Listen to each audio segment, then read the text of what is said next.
My name is Modupe Akinola, and I teach the core leadership development course for first-year MBAs. In my research, I examine the relationship between stress and performance. I look at how people psychologically and physiologically react to stressful situations and how that can affect outcomes like negotiations, creativity, etc. So prior to pursuing my PhD, I was a consultant at a strategy consulting firm, Bain & Company. And consulting is an area or an industry that's full of stress. You have deadlines of information you need to get to clients. You have high pressure meetings. You have regular updates that you need to give to the senior people you're working with, junior people you're working with. Lots of stress in the environment. And so I became fascinated with examining how some people would really thrive under the stress and others would buckle under it.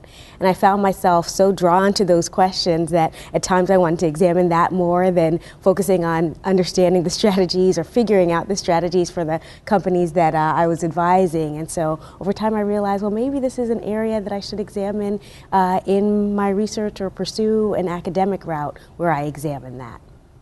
So one line of research that I conduct looks at the relationship between stress and creativity. So one of the questions I was interested in examining is, what are the factors that can enhance creativity?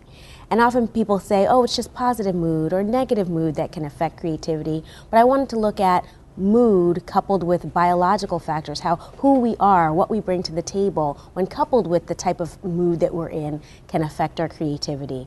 So in the classroom, I do get the opportunity to share my research with students. So one example is we study in the leadership course different personality variables that can affect a lot of different things, like narcissism. How often you think that you're the best than others on many different dimensions.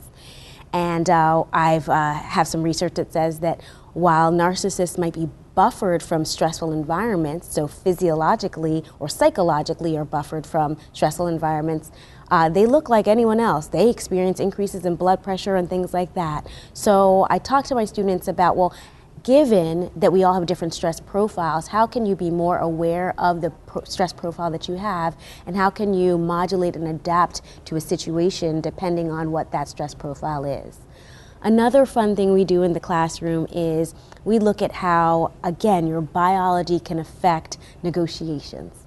So in our leadership course, a couple of times we've examined students' biology by getting a sense of their hormones, taking a saliva sample, looking at hormones before and after a negotiation, and seeing how that can affect the negotiation.